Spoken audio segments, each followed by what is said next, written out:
Fala aí, meu povo lindo! Todo mundo bem? Espero que sim. Eu sou o professor Veraldo. Estamos iniciando mais uma aula de história com essa sensacional trilha sonora. Wake of Life, ou seja, caminhada da vida. Gente, caminhada da vida é uma construção diária. Como eu sempre comento, o segundo passo depende do primeiro. Os erros vão acontecer, mas os acertos também serão consequências desses erros e desses passos. Por isso, continue a caminhar, não desista, acredite em você. Acreditando em você, você chegará onde você deseja. Nessa vibe, nessa atmosfera, estamos iniciando hoje mais uma aula de história.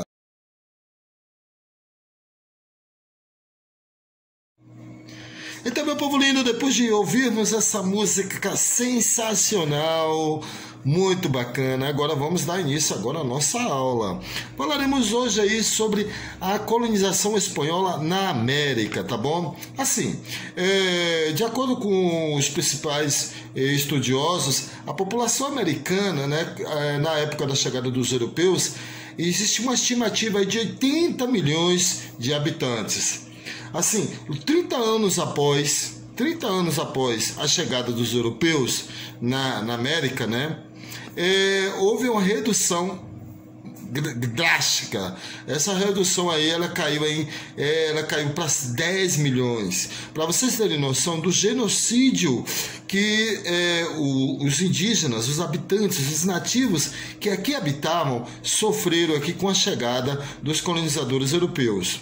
Assim, galera, vamos entender que em 1492 chega aqui chega na América, né, que também conhecido aí como o Novo Mundo, Cristóvão Colombo. Ele acreditava que tinha chegado nas Índias Ocidentais. Naquele período não tinha geladeira, todo mundo queria as famosas especiarias. Com isso, o Cristóvão Colombo ele ficou feliz e nomeou os habitantes denominou os habitantes que aqui viviam de índios. Né? Sabemos que isso é uma falha, né? Sabemos que existem grupos diferentes, grupos indígenas diferentes, por isso que não é bom, esse termo não era tão apropriado. O apropriado era usar mais indígena, que era o nativo, a pessoa que aqui já habitava. Em nossa aula de hoje estaremos explicando aí quais foram as características, quais foram os eventos que eclodiram aí essa colonização espanhola, né? Como essa colonização espanhola foi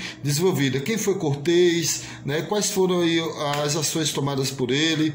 Enfim, fique atento à nossa aula aí sobre esse período relacionado aí à América Latina. Que lá no ano de 1492 Colombo chega à América. Lembrando que Colombo não queria chegar à América, ele queria chegar às Índias, mas acabou descobrindo um novo mundo. Um pouco mais tarde, Cortés conquista os astecas e mais tarde, mais ao sul, Pizarro conquista os incas. Violência, alianças e doenças fazem parte desse processo de conquistas. Uma vez que a América foi conquistada, criam-se instituições para controlar a colônia. Nós temos o Conselho das Índias, a Casa de Contratação, os vice-reinos e as capitanias gerais. Vamos entender melhor essa jogada. Bom, existe o Conselho das Índias. Além disso, a Casa de Contratação. O Conselho das Índias é responsável principalmente pelas questões políticas, a determinação de normas e regras que devem ser seguidas pela colônia. Além disso, é esse conselho quem escolhe as pessoas que vão fazer com que essas regras e leis sejam cumpridas. A Casa de Contratação, por sua vez, ela é responsável principalmente pelas questões econômicas, a cobrança de impostos, tributos, a vigilância sobre o comércio. Para você ter uma ideia dessa vigilância, em um determinado momento da história, a Casa de Contratação se valeu do regime de porto único. Significa que somente o porto da cidade de Sevilha tinha autorização para fazer comércio com a colônia. Todo o comércio deveria passar pelo porto da cidade de Sevilha. Isso para que a vigilância fosse mais efetiva. Por outro lado, na colônia, nós temos os vice-reinos, que eram importantes principalmente do ponto de vista econômico. Essas regiões eram as mais rentáveis para a metrópole. Além dos vice-reinos, nós temos as capitanias gerais, que eram zonas militares estratégicas que garantiam a defesa do território. Bom, a organização social. Como estava organizada essa sociedade? No topo da pirâmide social, os chapetones, que eram os espanhóis legítimos. Abaixo, os criolhos, que eram os espanhóis nascidos na colônia. Logo depois, os mestiços, que era a mistura de espanhóis com os nativos. Depois, os indígenas, que eram os nativos. E, por fim, os africanos, que eram os escravos.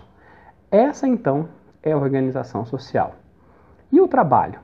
Quem realizava o trabalho nessa América Espanhola? Principalmente o nativo, o índio, era quem tocava a economia na América Espanhola. E esse trabalho era um trabalho compulsório.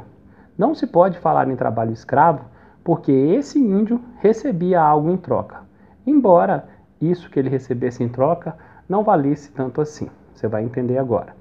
Bom, existiam duas formas principais de se explorar a mão de obra indígena. Era através da encomenda e do repartimento.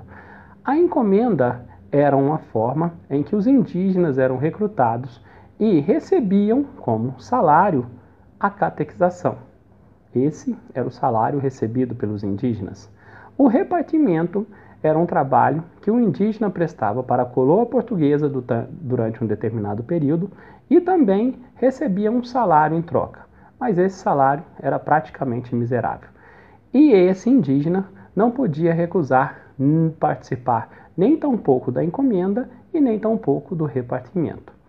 Além da mão de obra do nativo, a América Espanhola também se utilizou da mão de obra do negro trazido da África, que trabalhava como escravo na América Espanhola.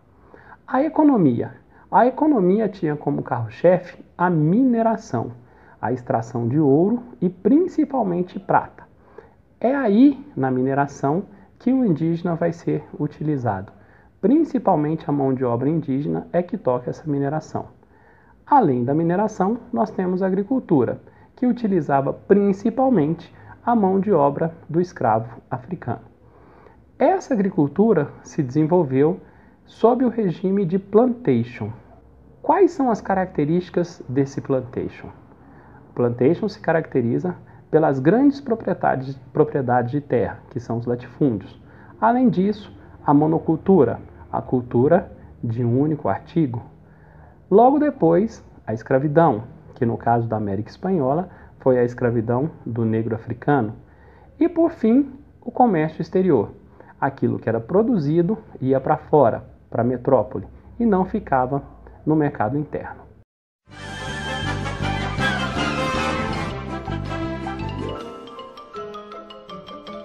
Isso é tudo, pessoal.